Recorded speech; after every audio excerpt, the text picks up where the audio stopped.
Two cops harass an elderly black man, thinking he's nobody, until his one call to the Supreme Court flips everything. His quiet strength sparks a national reckoning. Watch justice unfold. It seemed like just another evening. Two overconfident officers thought they could bully an elderly black man outside an upscale restaurant. They assumed it would be a simple arrest. They were clueless about who they were targeting. This wasn't an ordinary man. He held the influence to topple their entire department.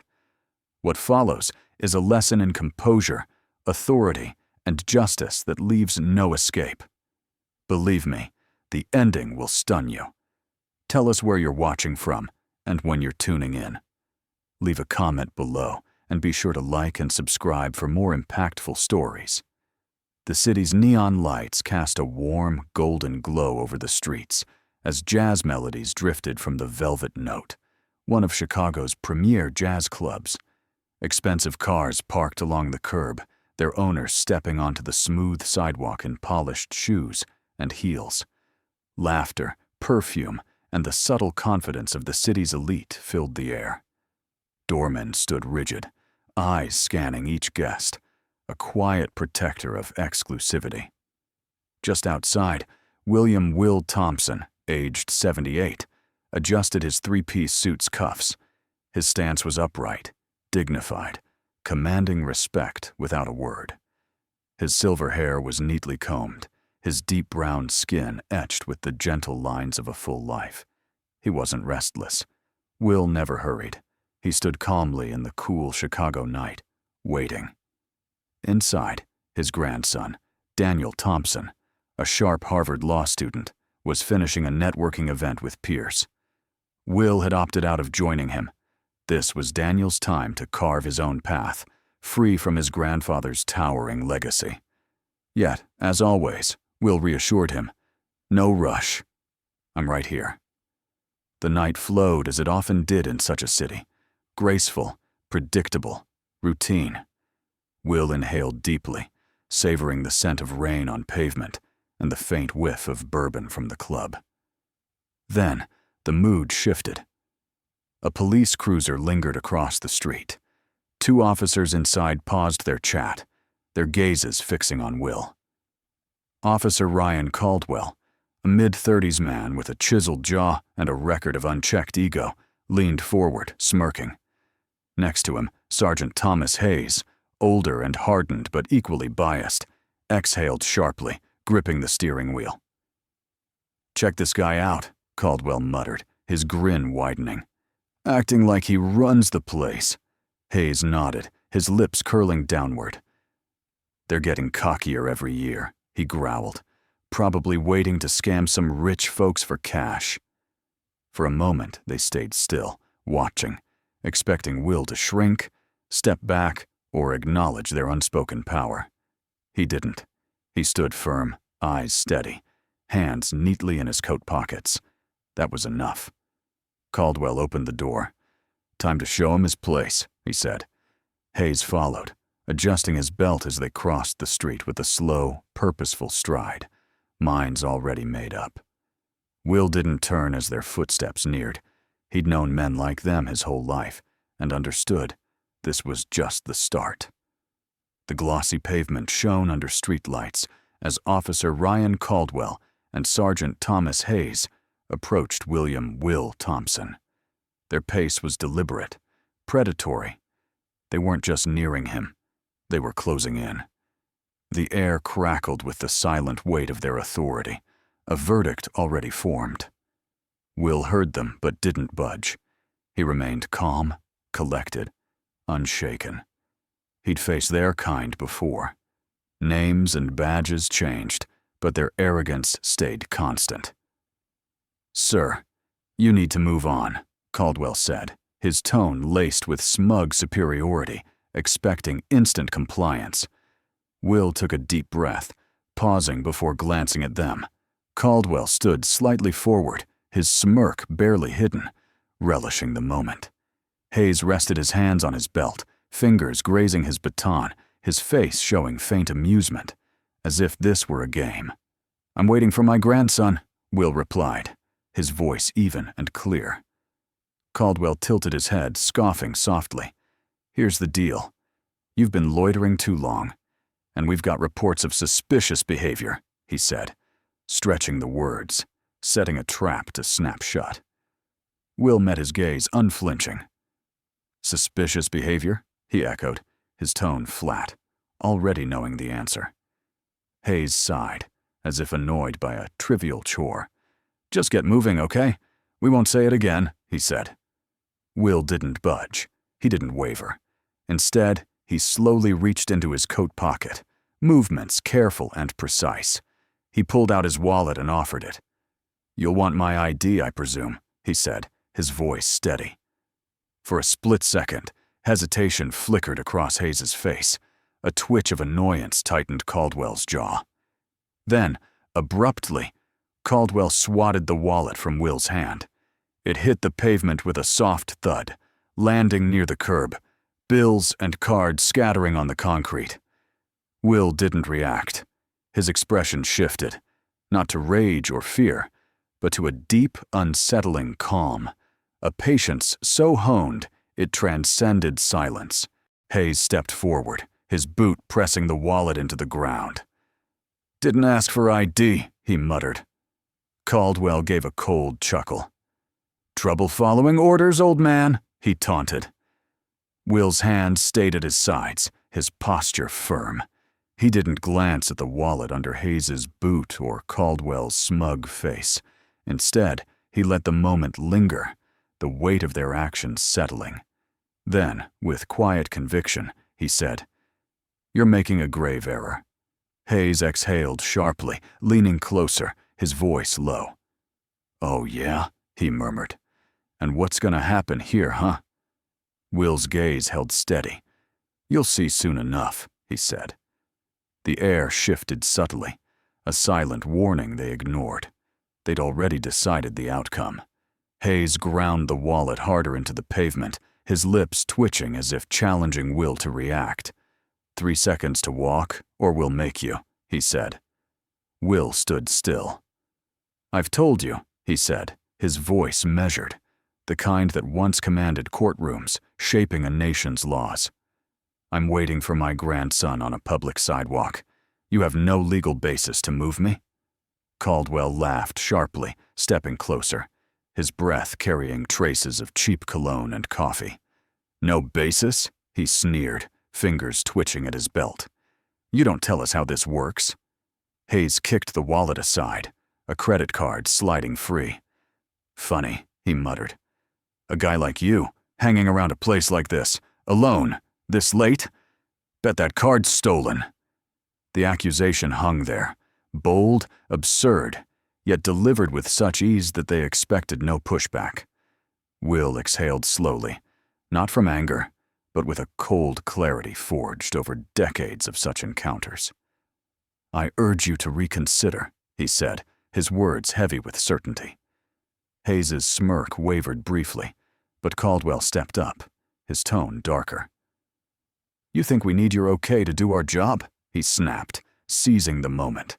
Hayes sneered and moved in, closing the gap, his shoulder grazing Will's arm with deliberate pressure. "You think we need a permission to do our job?" Will didn't resist. He stayed still as Caldwell's hand gripped his shoulder, the hold tight, but calculated to avoid visible marks. He didn't resist as Hayes pressed closer, twisting his wrist just enough to assert control. He didn't resist because he knew the law, and, more crucially, what was about to happen next. Inside the dimly lit 12th Precinct, William Will Thompson sat on a hard metal bench in the holding cell, his hands folded neatly in his lap. The air reeked of stale coffee, sweat, and the quiet arrogance of unchecked power. Officers moved through the space with the lazy confidence of men who had done this countless times, processing, taunting, dismissing people like him as if they were nothing. Outside the cell, Officer Ryan Caldwell leaned against the booking desk, chuckling as he shared the arrest details with a few colleagues. "You should have seen this old man," he said, grinning. "Dressed up all fancy, speaking so polite. like he belonged somewhere important. Practically, he nearly gave a speech about his rights. The others chuckled, shaking their heads. Sergeant Thomas Hayes at his desk muttered, "Yeah, he'll be quieter after a night in here. Maybe he'll teach him to stay low where he fits in." Will exhaled softly. He'd heard it all before and endured worse. A younger officer, perhaps sensing something off, glanced at Will through the bars. "Hey, does he get a phone call?" he asked. Caldwell scoffed. "Yeah, let him call his public defender or something," he said. "It won't change anything." They didn't bother to uncuff him as they dragged him to the precinct's outdated old landline. Hayes leaned in as Will reached for the receiver. "Make it fast, old man," he said. "No one's saving you." Will didn't answer. He dialed a number. Unlisted, never ignored. The line rang once, twice. Then a voice answered, carrying the weight of the U.S. government. "Chief Justice Margaret Reynolds speaking," she said. A hush fell over the room. Hayes and Caldwell glanced, exchanged a look, their grins faltering. Will adjusted the receiver, his voice calm, deliberate. "Margaret, it's me," he said. A sharp gasp came through, a chair scraping back, someone instantly alert. "Daddy?" she said. Silence. The laughter in the room. Caldwell froze. Hayes's grip tightened on his belt. No one spoke. Will's voice stayed steady, firm. "I need you to listen carefully," he said. The precinct's air shifted subtly, like a storm brewing on the horizon. Quiet, but inevitable. On the other end, Chief Justice Margaret Reynolds, the most powerful woman in the U.S. Supreme Court, didn't ask why her father was calling from a Chicago precinct. She didn't need details. She acted. 30 minutes later, the first call hit. Desk Sergeant John Ellis answered, his face paling instantly. Yes, sir," he stammered, clutching the receiver, his usual swagger gone. He swallowed hard. "Of course, sir. Right away, sir." As he hung up, his hands shook. Chief," Ellis said, turning to Police Chief David Sullivan, who'd just entered, tension already in his face. "That was the Department of Justice," he said. Sullivan's jaw clenched. "What do they want at this hour?" he demanded. Ellis paused. "They said we've got a problem and need to release the man in holding now," he replied. Sullivan's eyes narrowed. "Who the hell is this guy?" he asked. Then the second call came, straight to Sullivan's personal phone. His stomach sank seeing the name, U.S. Attorney General James Carter. He answered, barely speaking before a sharp voice cut through. "Chief Sullivan, you'd better fix this before it's a federal crisis," Carter said. Sullivan's blood ran cold. "I don't follow," he faltered. "Let me be clear," Carter snapped. "You're holding the father of the Chief Justice of the U.S. Supreme Court in a cell after an illegal arrest, violating his civil rights." Sullivan nearly dropped the phone. He spun, scanning the precinct. His officers were still joking, lounging, oblivious to the storm coming. "Sir," Sullivan began, voice rough. "I don't want excuses, Chief. By morning, this'll be a national scandal," Carter said. Sullivan's gut twisted. "You have 10 minutes to fix this, or I will," Carter added. The line went dead. Sullivan stood frozen, mind racing, body tense. Then he stormed across the precinct. Caldwell and Hayes were still chatting, unaware. "These guys always think they can talk their way free," Caldwell said. "Caldwell! Hayes!" Sullivan's shout made them turn. He marched toward them, face flushed, eyes blazing. "What the hell did you morons do?" he roared. Caldwell blinked. "Sir?" he said. "The man you arrested." "Know who he is?" Sullivan asked. Hayes frowned.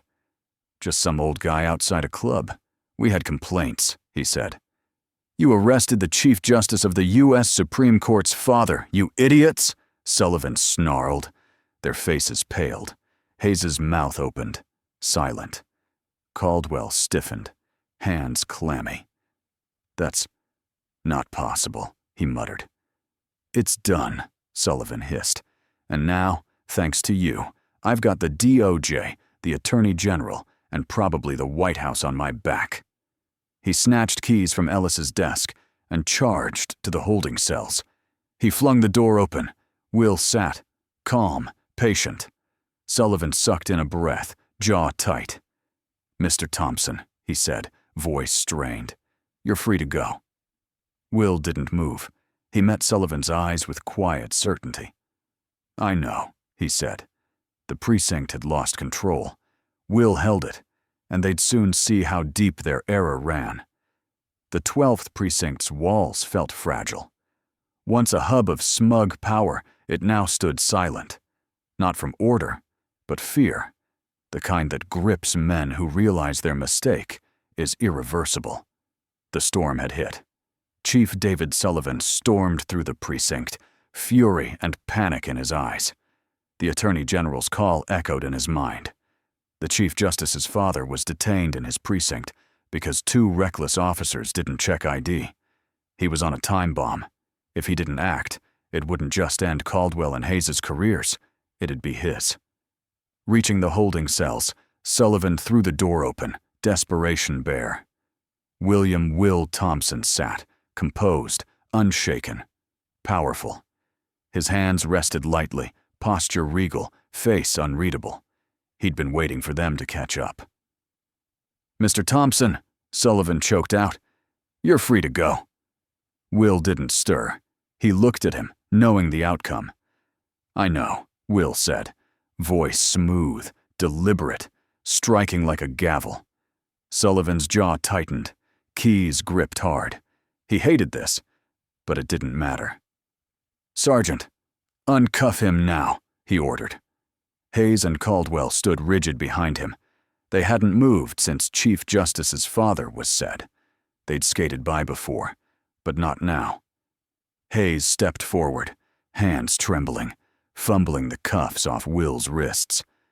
When they fell, Will didn't rub his wrists or sigh. He stood, smoothed his suit, adjusted his cuffs, and walked out. Will was leaving the precinct when the first news van arrived. Reporters had caught wind, and the floodgates opened. As Will reached the sidewalk, cameras rolled, microphones thrust forward, voices overlapping. "Mr. Thompson, can you confirm? Wrongful detainment? Did the officers know? Will you sue?" they shouted. Will stayed silent. He didn't need to speak. The world would do it for him. The station unraveled. The Attorney General called first, then the DOJ, then the governor's office. Within an hour, federal investigators were en route. Caldwell and Hayes were called to the captain's office, faces pale, hands shaking. Captain David Sullivan stood behind his desk, lips tight. "You two," he growled, voice icy with rage, "just killed your careers." Caldwell tried to speak, but Sullivan slammed his fist down. "Shut up," he barked. The room went quiet. "Know what you've done?" he asked. Neither spoke. There was nothing to say. Within hours, video of Will's arrest went viral. Millions saw 2 white officers confront an elderly black man outside a luxury spot, accuse him of loitering, humiliate him, and shove him into a squad car. Then they learned he was the father of the first black Chief Justice of the U.S. Supreme Court.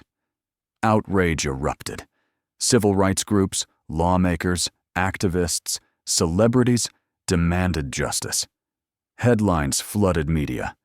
Chief Justice's father wrongfully held. Police face probe, racial bias or routine. Officers detain civil rights leader. DOJ targets Chicago PD after Justice's father's arrest. By night's end, the Chicago PD trended nationwide. Caldwell and Hayes faced more than suspension, something worse. Before dawn, a federal probe hit the 12th precinct. Every past complaint, bias case, and buried force allegation surfaced. Captain Sullivan, once secure, fought for his job. Will didn't need vengeance. Justice was rolling. By morning, the precinct was chaos. A press conference was called. City officials stood at a podium, faces stiff with forced calm. The police chief spoke, sealing the fate. Officers Ryan Caldwell and Thomas Hayes are terminated from the Chicago PD, effective immediately, he said. Their actions were inexcusable and don't reflect our standards. The Department of Justice will fully review our department for civil rights compliance. We're serious about preventing this again. And they were done. But Will wasn't. Leaving the press conference, Daniel waited. "What's next, Grandpa?" he asked, eyes fierce, voice soft. Will adjusted his suit, eyeing the cameras, the reeling officers, the shaken city. He turned to Daniel. "Now, we ensure this never repeats," he said. The fight had just begun. When Chicago's sun rose, the damage was done. Not to William "Will" Thompson. The 12th Precinct went from smug certainty to a panic zone. Officers once untouchable now slunk through halls, whispering as the nation watched. News broke overnight, unavoidable by morning. CNN, Justice's father wrongfully arrested, Chicago PD faces scrutiny. MSNBC, DOJ probes, CPD bias after civil rights icon's arrest. Fox News, justified, officers in profiling scandal. ABC News, William Thompson speaks post-arrest, ignites outrage. Bystander and Daniel's video of the arrest hit 20 million views in hours. It was clear. 2 white officers, an elderly black man, baseless claims, undue force. Then the bombshell. He was the Chief Justice's father. Social media exploded. Celebrities, politicians, activists spoke out. "This is America. Black and minding your business, even a justice's father," at Sean King tweeted. "Every black man knows this fear, seen as a threat. William Thompson shouldn't have faced this," at Ava DuVernay wrote. "Outrage isn't enough. We need change now," at Senator Kamala Harris posted. Calls for action surged. Chicago's mayor, Illinois's governor, and the White House responded. This wasn't a misstep. It was a turning point. In the 12th Precinct, Caldwell and Hayes sat in the captain's office, pale, fists clenched. "I can explain," Caldwell began, but Chief Sullivan cut him off. "No explanation saves you," he said, disgust in his eyes. "Unlucky, picking the wrong black man." He shook his head. "Number reckless," entitled. "So sure you'd skate, you didn't check ID." Silence. Sullivan exhaled. "You're suspended. Effective immediately," he said. Caldwell leapt up. "You're throwing us under." "No," Sullivan snapped. "You're in traffic." The first domino fell. Within 24 hours, the DOJ launched a full probe into the Chicago PD. Caldwell and Hayes' records showed 12 excessive force complaints, 4 profiling claims, 2 vanished investigations. Just the start. The whole precinct faced scrutiny. Every officer, arrest, ignored complaint. It wasn't just about Will. It was the system shielding such men too long. As officers scrambled, Daniel Thompson geared for battle. Next morning, beside his grandfather, he held a press conference before hundreds. "This wasn't a mistake or accident," he said. "It's a system letting officers like them act without consequence, because none existed." He paused, eyes blazing. "Today, that ends," he said. The lawsuit against the Chicago PD was filed. Unlawful detainment, civil rights violations, racial profiling. Will stood silent, strong, knowing this wasn't about cash. It was justice. By week's end, stakes rose. A grand jury reviewed Caldwell and Hayes' misconduct and decided. Breaking news. Ex-officers. Caldwell, Hayes indicted for civil rights violations. Charges. Abuse of power. False reports. 4th and 14th Amendment breaches. Conviction meant up to 10 years in federal prison. Their arrogance cost everything. A week later, Will sat in the U.S. Supreme Court as his daughter, Chief Justice Margaret Reynolds, prepped for a police reform case. Gazing at the high ceilings, history's weight heavy, he saw the true fight. Not streets or precincts, but laws shaping the nation. The Chicago PD crumbled. The chief retired early. The mayor announced sweeping reforms. Anti-profiling policies were set, and Will didn't gloat or revel. He watched, as this wasn't about revenge. It was bigger. What's next? As Will and Daniel left the courthouse, a reporter rushed up. "Mr. Thompson, what now?" she asked. Will paused. Then, with unwavering certainty, said, "Now we keep pushing." The fight had just started. Morning sun streaked the Supreme Court's glass windows in Washington, D.C. In a private room, William Will Thompson sat calmly, hands folded, watching his daughter, Chief Justice Margaret Reynolds, review a thick document folder. The past week's fallout, careers toppled, probes launched, race and policing talks forced, hung heavy between them. Will always knew. Margaret exhaled, closing the folder sharply. "It's underway," she said. Will nodded. "How fast?" he asked. Margaret adjusted her glasses, eyeing the reports. "The 12th precinct's being torn apart, bit by bit," she said. "Federal oversight starts next week, but it's already begun." "The officers?" She exhaled sharply. "Done," she said. No elaboration needed. Caldwell and Hayes's names were erased from police rolls, badges gone, pensions frozen, federal charges looming. Internal Affairs dug up enough buried complaints to bar them from ever wearing badges again. Will took it in silently. Vengeance didn't interest him. Justice did. "The chief?" Will asked. Margaret's lips tightened. "Sullivan," she said, leaning back. "His resignation's drafted. He's haggling, but it's inevitable. The governor wants him out before it's a bigger scandal." She studied her father. "Gone by week's end," she added. Will didn't smile, but satisfaction glinted in his eyes. Margaret's tone shifted. "This goes beyond one precinct, Dad," she said. Will leaned forward, fingers clasped. "Always did," he said. She exhaled slowly. "No, it didn't," she said, tapping the DOJ report. "The DOJ's widening its scope. Other precincts with similar misconduct are under review. One domino down, the rest follow." Will nodded, deliberate. He'd seen men like Caldwell and Hayes act untouchably his whole life. Now their empire burned. In Chicago, the 12th precinct was unrecognizable. Days ago, officers strutted with untouchable swagger, uniforms like armor, badges like shields. Now fear ruled. The federal probe was relentless. Files were pulled, body cams checked, old complaints reopened. A third of the department was suspended, investigated, or had quietly quit before firing. Captain Michael Warner sat stiffly, rubbing his face. His office was bare, no nameplate, walls empty. He'd shielded bad cops, buried misconduct, upheld silence. Now nothing protected him.